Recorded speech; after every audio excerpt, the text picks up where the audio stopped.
Muy buenos días, jóvenes. Espero que se encuentren muy bien.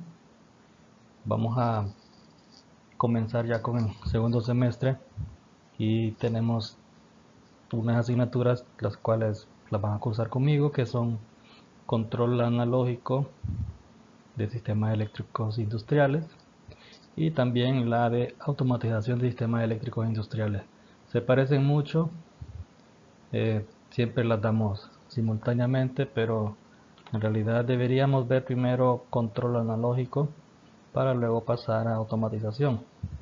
Las condiciones no se dan, vamos a hacerlo simultáneamente y estas clases son para el grupo A y B.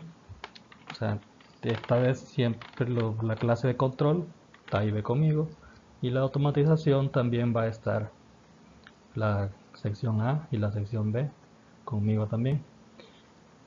La automatización, pues como pueden ver en la imagen, es para lo que es referente a procesos industriales automatizados, donde la persona, el ser humano o el operario, el técnico, tiene poca incidencia en ellos.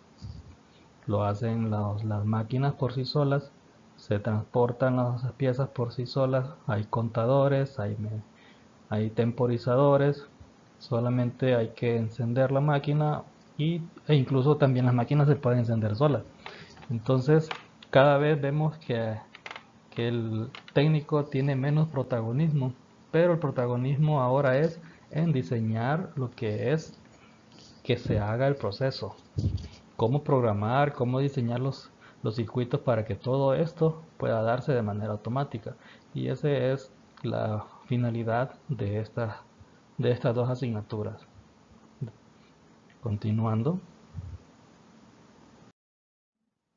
comencemos con lo que es control analógico de sistemas eléctricos. Se parece mucho al nombre de otra clase que están cursando, que se llama control digital de sistemas eléctricos. En realidad solo se parecen en el nombre, pero en sí los contenidos son totalmente diferentes. Esa de control digital se parece más a la clase de automatización de sistemas eléctricos, la que acabamos de mencionar.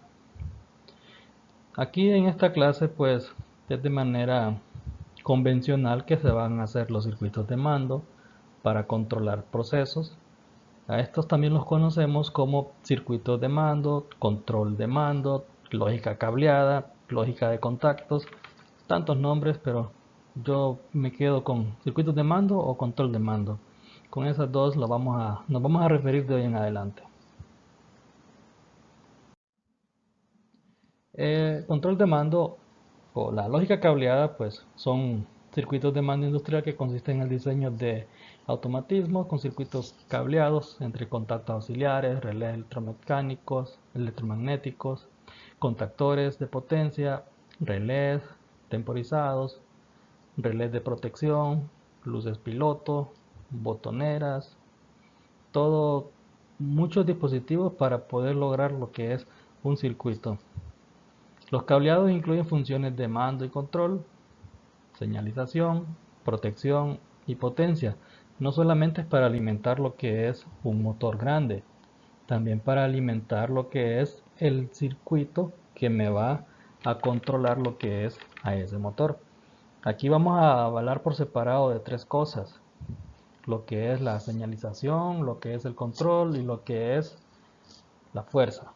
La fuerza para el motor, el control para controlar el motor, el contactor que va a controlar el motor y la señalización que sería para lo que es tener como referencia si el sistema está detenido, si se disparó por algún problema o si está simplemente en marcha o si todo va en orden. Estos equipos son muy empleados para controlar lo que son máquinas eléctricas como motores, bandas transportadoras de sistemas de producción en serie y también puertas automáticas, de todo aquello donde uno puede automatizarlo, ahí se puede aplicar. Tenemos aquí un ejemplo. Es un ejemplo bastante sencillo, aunque a ustedes en este momento les parezca bastante complicado al ver todo esto, pero en sí este es el diagrama más fácil y el primero que se hace. Ya cuando se familiaricen con lo que es el circuito del diagrama, perdón, van a ver que todo es bastante fácil. La finalidad de este circuito, de todo esto, es encender y apagar este motor trifásico que tenemos aquí abajo a la izquierda. Y les hablaba de que hay tres tipos de circuitos: el de fuerza, el de mando y señal. Tenemos al lado derecho, tenemos los diagramas. Esto que ustedes ven aquí, que llega hasta el motor es este símbolo redondo que tiene un 3 y una onda, significa que es un motor trifásico. Todo es para controlar a este motor. Tenemos entonces que esta parte de este circuito sería el circuito de fuerza.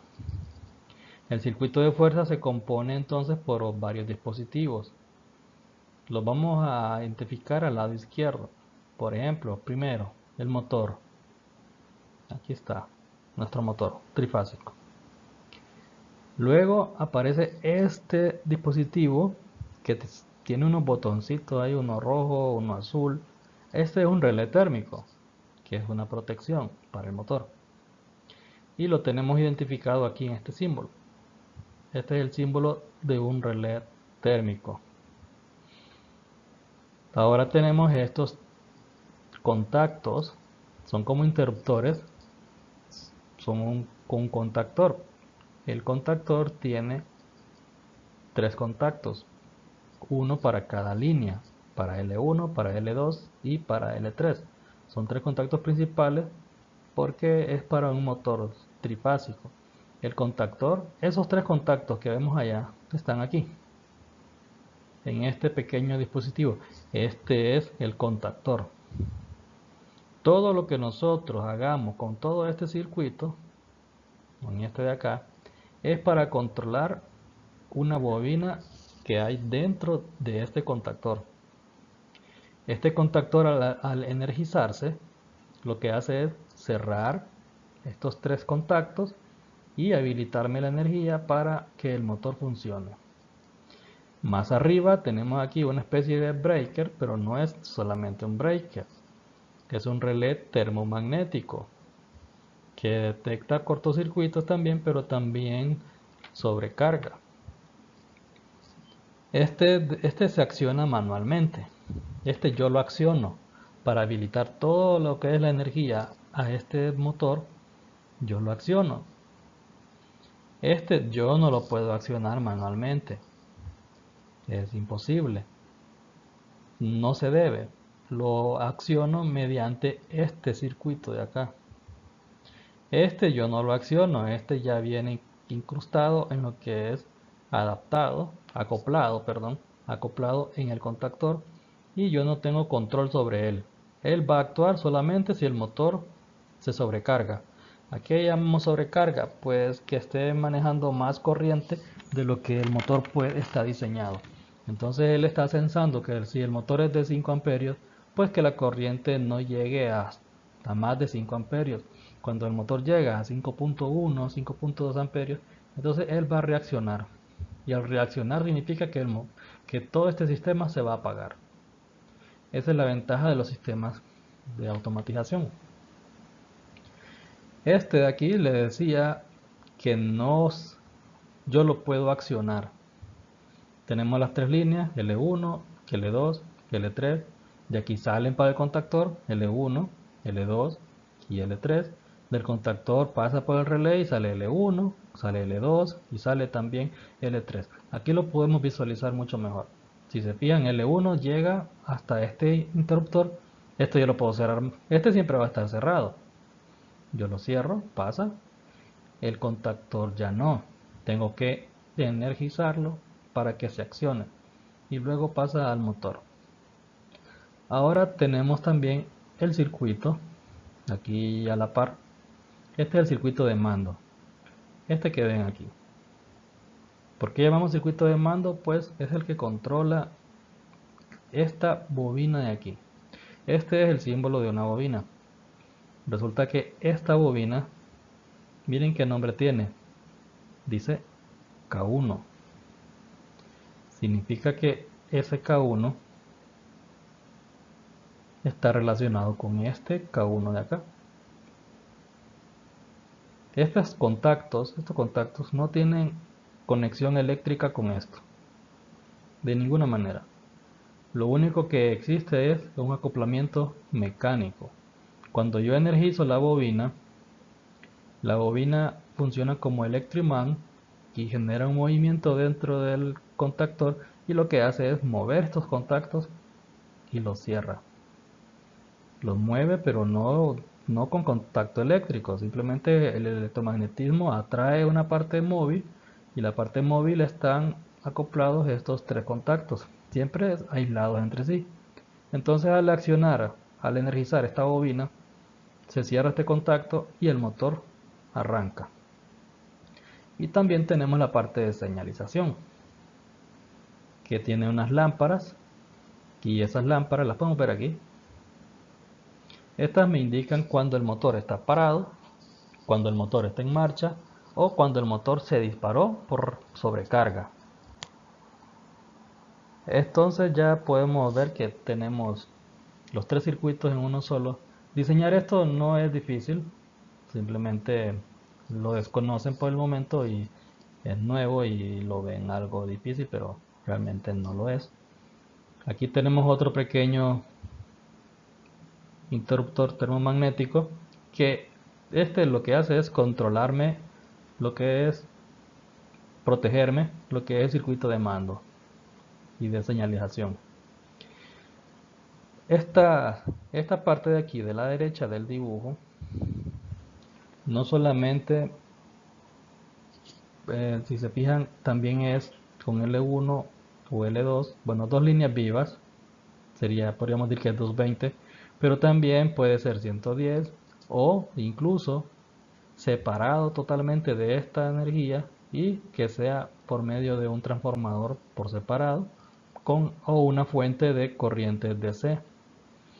La ventaja de estos sistemas es que yo con esta parte de la derecha, esta parte del circuito de mando, yo puedo manejar un motor con una potencia bastante grande y solamente manejar 24 voltios acá, con corrientes muy pequeñas. La ventaja es que yo solo tengo que energizar esta bobina, pero la corriente del que va a manejar al motor va a pasar por los contactos principales de ese contactor, que no están eléctricamente asociados con una bobina. Así que yo puedo controlar motores enormes, muy grandes, con corriente de 24 voltios, imagínense. Por cuestiones de protección, pues es más fácil manejar voltajes pequeños que estar manejando voltajes grandes. Porque si fueran voltajes altos o corrientes altas, cada vez que yo accione estos contactos, entonces se va a generar mucho arco eléctrico y va a ir desgastando lo que es los dispositivos. Pero y además, pues un accidente, un descuido, no es lo mismo recibir una descarga de 110 o 220 que una de 24 voltios. Esa es otra de las ventajas, que yo puedo trabajar esta parte con un voltaje diferente, pero siempre para manejar un motor grande.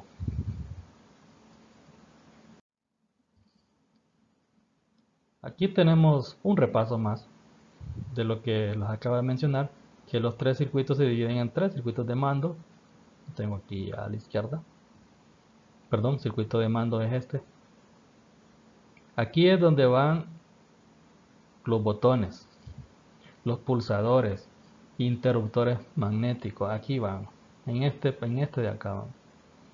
Circuito de fuerza, tenemos todo lo que va conectado para que el motor funcione, el que va a manejar la corriente del motor. Tenemos el termomagnético, el contactor, el relé térmico y el propio motor. Y circuito de señal, tenemos estos. Estos de aquí son pequeños interruptores, contactos, perdón, son pequeños contactos Ahorita no manejamos lo que es contacto normalmente abierto y contacto normalmente cerrado. Eso lo vamos a explicar luego. Pero aquí ya tenemos lo que es eh, expresado en esta imagen lo que son los tres tipos de circuitos. Una de las partes muy importantes de lo que es los circuitos de mando es el contactor, y es importante manejarlo, manejar su funcionamiento, porque existe un contacto dentro de él que nosotros lo usamos de manera de retención. Entonces es importante poder identificarlo, que es este de aquí, este que es 13, 14. Lo identificamos y vemos que son cuatro contactos realmente. Si es un sistema trifásico y son cuatro contactos, significa que hay uno de más. Bueno, no está de más, tiene una función. Pero los contactos principales son estos, el 1, 2, el 3, 4 y el 5, 6. Aquí iría L1, aquí iría L2 y aquí L3. Y todo esto, si se fijan, lleva una línea punteada. Esa línea punteada que pasa por los contactos de ese contactor significa que el contactor, la bobina, hace que estos tres contactos se muevan al mismo tiempo por efecto de un campo magnético, electromagnetismo. Ya vamos a ver la imagen que sigue después, cómo es que realmente funciona. Tenemos dos pequeños ejemplos acá. Eh, un contactor aquí al lado izquierdo tiene los contactos. Aquí no sé si logran observar, aquí dice 1, 2, 3, 4, 5, 6, 13 y 14. Lo mismo que tenemos acá a la derecha en el diagrama. Ustedes van a observar que cuando se energiza un contactor, esta parte azul se mueve. Bueno, esta es la parte que uno ve el movimiento de él, y este movimiento se puede aprovechar. Nosotros podemos acoplar cualquier otro dispositivo aquí sobre él que sea compatible para poder obtener más opciones. Opciones como cuáles, pues más contactos, así como este de la derecha. Es un contactor que tiene acoplado un juego de contactos auxiliares. Estos se usan para luego hacer condiciones para otros circuitos, que también los vamos a ver más adelante en la clase. Aquí está el movimiento que hace el contactor. O sea, aquí tenemos una figura, un diagrama, una ilustración de cómo funciona el contactor. Esta es la imagen anterior. Entonces vemos que hay una bobina, y la bobina es lo que nosotros queremos controlar con el circuito de mando. Acá está la bobina, ¿sí? Tenemos esta bobina que tiene sus dos terminales. Este sería A1 y A2. A1 y A2. Entonces, si yo energizo aquí estos dos puntos con voltaje, esta bobina va a generar un campo magnético en todo esto. Y al haber un campo magnético en esto, que es una parte fija, entonces esta parte móvil, ¿qué va a pasar? Pues va a ser atraída hacia arriba, hacia acá. Y queda y pega con esta parte de la parte fija. Pero a la vez movió todo esto. Este es un brazo y acá tiene una parte que están conectados unos contactos con unos resortes para hacer amortiguamiento. Y vemos que aquí tenemos el L1, L2 y L3. Este T1, T2 y T3, digamos que ya irían para el motor. Entonces, ¿cómo se va a energizar el motor al energizar yo la bobina con otro sistema o con otro circuito? Bueno, cuando yo aprieto, acciono el circuito de mando, se va a energizar esta bobina y estos contactos van a ser movidos hacia arriba por el efecto de este movimiento. Entonces vemos que si se mueve esto, entonces quedaría cerrado aquí. Entonces L1 ya pasaría para la terminal 1 del motor, L2 ya pasaría para la terminal 2 del motor y L3 pasaría también para la terminal 3 del motor. Y ese es el principio fundamental de lo que es un contactor. Aquí hay una pequeña ilustración de cómo se vería ya un panel con unos contactores, con un contactor, con su relé, con su sistema de protección, su breaker, y así debería de verse ordenado. Si se fijan, aquí no hay botones, aquí no está el motor. El motor puede estar a metros de distancia. Los botones que controlan el motor pues van a estar cerca del motor o en cualquier otro punto, pero no necesariamente tiene que estar acá. Aquí va a estar solamente el breaker. Si hay una fuente de voltaje pues también va ahí. Aquí está el contactor con su relé térmico, una, una bornera. Pero lo del circuito de mando, lo que uno va a accionar para que funcione, va a estar fuera de acá, lejos. Y las luces de señalización también pueden estar en la tapadera, en la tapa de este gabinete, o también donde se está trabajando con el motor. Ahora vamos con lo que es la automatización de sistemas eléctricos, PLC. El PLC pues viene a lo que es hacer una revolución a lo que es los circuitos de automatización, y todo nace pues como siempre el hombre siempre buscando formas y procedimientos para que los trabajos se realicen de una manera más ágil y que resulten menos tediosos, menos costosos, con menos tiempo de- más que sea más fácil de solucionar, etcétera. Los PLC, ya vamos a ver lo que es un PLC.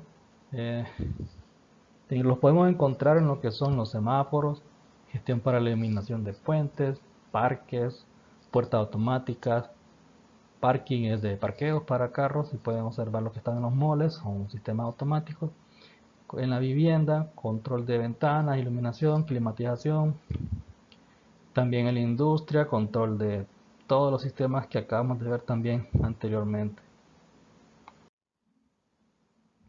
Esta es parte de una historia, pues parte de la historia pues nacen a finales de los 90, cuando la industria demandaba lo que era pues un sistema de control que fuese más económico, más flexible, confiable y lo más práctico, mire, que sea modificable.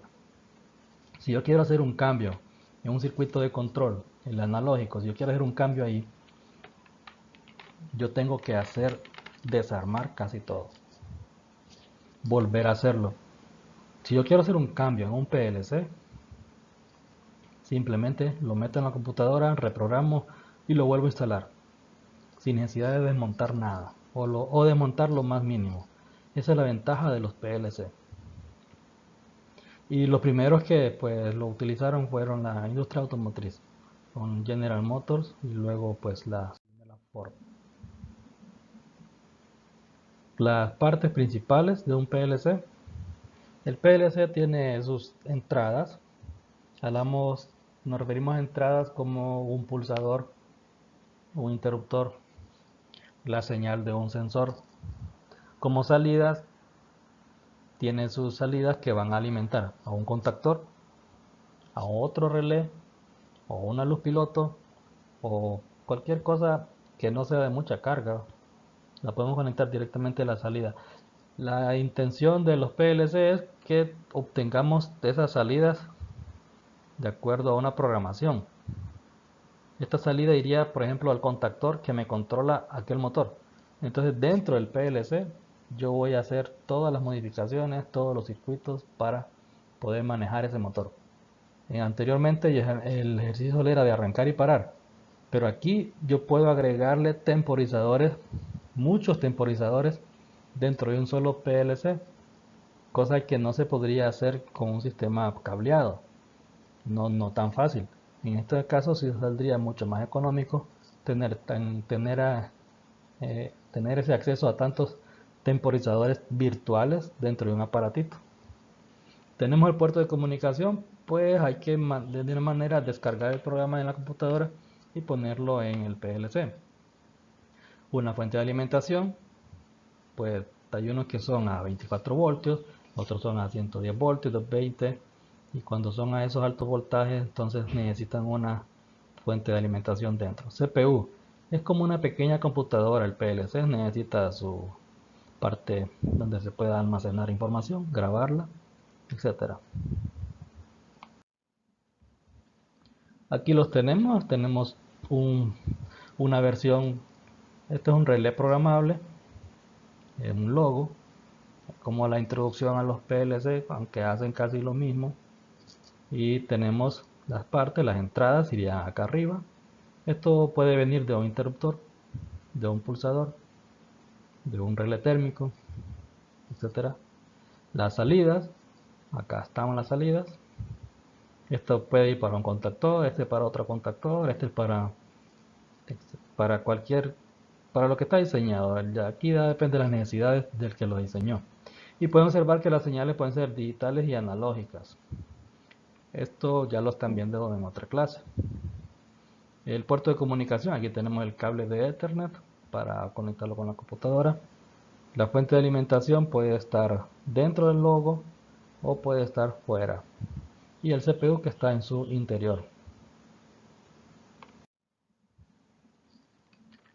El lenguaje de programación de los PLC, ¿cómo se programa? Hay tres maneras.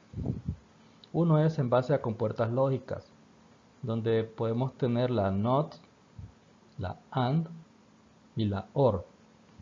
También lo van a sentir familiar con otra clase. Entonces aquí tenemos este es el mismo de arranque y paro del primer motor, del primer diagrama que vimos. Hace exactamente lo mismo. E incluso esto se puede reducir aún más utilizando una compuerta más, una herramienta más llamada RS que simplifica esto aún más.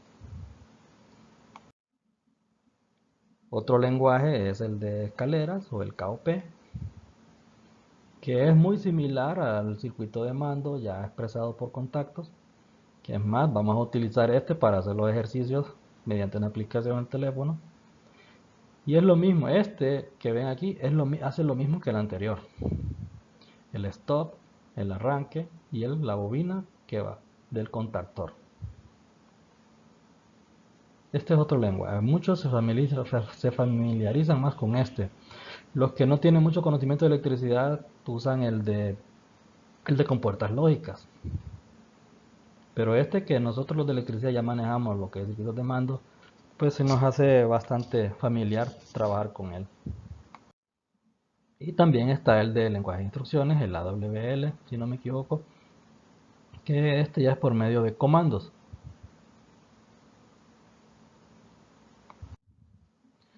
Por hoy, por este video, perdón, vamos a dar por finalizado.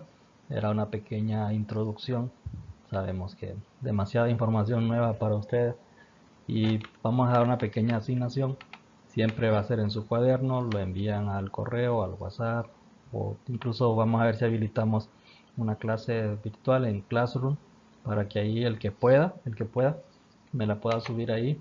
La ventaja de ahí es que ya me queda el nombre de ustedes y ya lo puedo revisar. Entonces yo les pediría que el que pueda, yo les voy a mandar el código después, agregarse a las clases de Classroom sería fantástico. La primera asignación sería en su cuaderno dibujar las compuertas lógicas con su tabla de la verdad. De aquí repetir tabla de la tabla, está mal escrito ahí. O tabla lógica, es donde van a poner que la entrada es 1 y 1 es 1 y 2 es y la salida es 0, en qué condiciones la salida va a ser 0, que también lo van a ver en otra clase, en control digital. Aquí también lo vamos a repasar. Entonces dibujan esa tabla, dibujan el símbolo de la compuerta, dibujan la tabla y el circuito equivalente. Y la otra asignación, este es para control automático, automatización.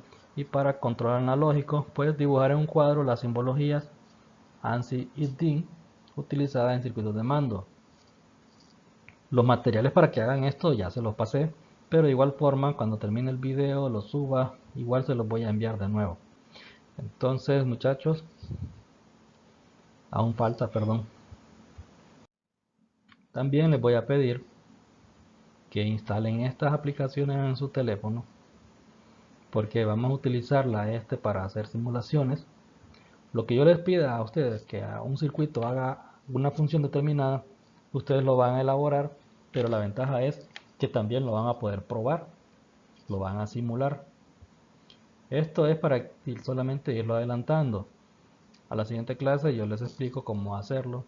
Sé que tienen una semana de vacaciones, entonces, pero ya vayan preparándose con esto. El que no pueda, pues me lo hace saber porque hay otras pequeñas alternativas para para los dos. Entonces hay otras alternativas que tal vez se puedan usar si no se le instala este o este. Y este es ya van a ver qué vamos a hacer con este. Este creo que sí les va a gustar mucho porque les voy a pedir unas pequeñas tareitas con este. Es como una especie de juego de ir subiendo niveles utilizando compuertas lógicas. Yo les voy a facilitar todo esto por WhatsApp en el grupo. Y por hoy, señores, muchachos, fue un placer atenderlos.